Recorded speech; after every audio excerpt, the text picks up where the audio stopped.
Assalamualaikum warahmatullahi wabarakatuh. Izin memperkenalkan diri, perkenalkan nama saya Ayusa Putri dengan NPM 20234064054143. Di sini saya izin mengumpulkan tugas rangkuman dari mata kuliah media pembelajaran berbasis ICT. Dan materi yang terkait adalah materi tentang model pembelajaran Azure.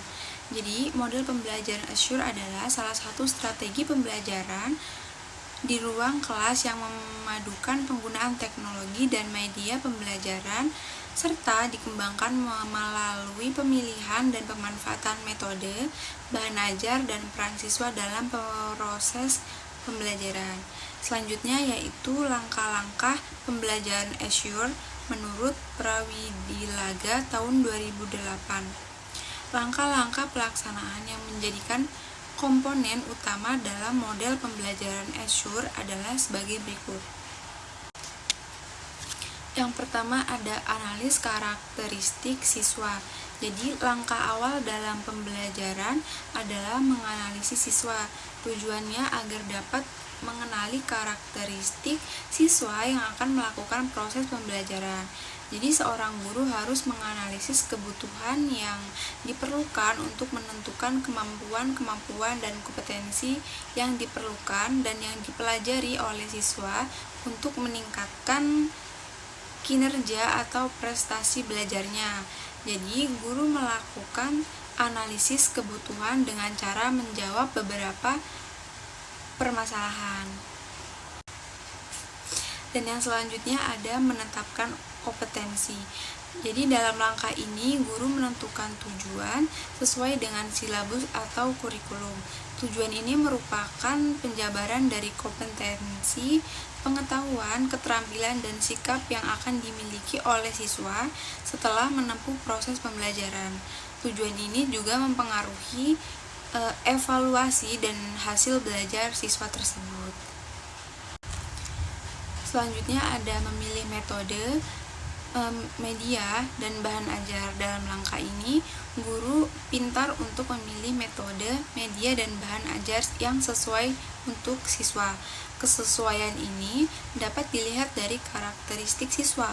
Kesesuaian dalam memilih dapat mempengaruhi keefektifan, efisien, dan daya tarik siswa dalam belajar, metode, media, dan bahan ajar. Selanjutnya ada pemanfaatan bahan ajar dan media pembelajaran. Ketika guru sudah dapat memilih bahan ajar dan media yang sesuai, guru harus dapat memanfaatkannya dengan baik dengan menggunakan metode yang telah dipilih. Langkah berikutnya adalah menyiapkan kelas dan sarana pendukung yang diperlukan untuk dapat menggunakan metode, media, dan bahan ajar yang akan dipilih. Selanjutnya ada melibatkan siswa dalam proses pembelajaran. Jadi proses pembelajaran akan berlangsung efektif dan efisien dan memiliki daya tarik ketika siswa ikut berpartisipasi dalam proses ini. Jika siswa aktif dalam proses pembelajaran, akan memudahkan siswa untuk memahami materi yang diberikan oleh guru, serta menumbuhkan motivasi belajar siswa tersebut. Dalam langkah ini, yang harus diperhatikan oleh guru adalah upaya dan strategi seperti apa yang dapat dilakukan untuk menarik dan memelihara minat siswa agar tetap mampu memusatkan perhatian terhadap penyampaian materi atau substansi pembelajaran yang disampaikan. Selanjutnya ada evaluasi dan revisi. Setelah melakukan proses pembelajaran, selanjutnya diadakan evaluasi dan revisi. Tahap ini bertujuan untuk menilai efektivitas dan efisien program pembelajaran dan penilaian pencapaian hasil belajar siswa.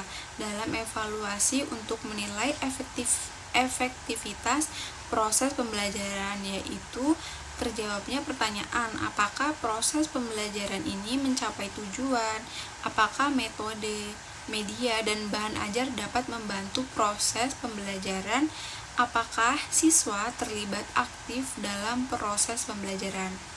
Dan yang terakhir ada kelebihan dan kelemahan model pembelajaran Azure.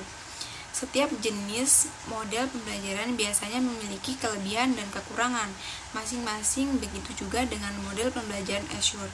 Menurut Prawiradilaga tahun 2008, kelebihan dan kekurangan model pembelajaran Azure adalah sebagai berikut. Baik, yang pertama ada lebih banyak komponennya dibandingkan dengan model materi ajar. Komponen tersebut diantaranya analisis pembelajaran, kemudian ada strategi pembelajaran, sistem penyampaian, penilaian proses belajar, dan penilaian belajar. Dan yang kedua ada sering diadakan pengulangan kegiatan dengan tujuan evaluasi. Dan yang ketiga mengutamakan partisipasi pembelajaran dalam poin sehingga diadakannya pengelompokan kecil seperti pengelompokan belajar mandiri dan tim, serta penugasan yang bertujuan untuk memicu keaktifan peserta didik. Dan selanjutnya ada kekurangan atau kelemahan model pembelajaran Azure. Yang pertama, tidak mengukur dampak terhadap proses belajar karena tidak didukung oleh komponen suprasistem. Dan yang kedua, adanya penambahan tugas dari seorang pengajar. Dan yang terakhir, perlu upaya khusus dalam mengarahkan peserta didik untuk persiapan kegiatan belajar mengajar. Baik, itu saja yang dapat saya sampaikan. Kurang dan lebihnya saya mohon maaf. Saya akhiri. Wassalamualaikum warahmatullahi wabarakatuh.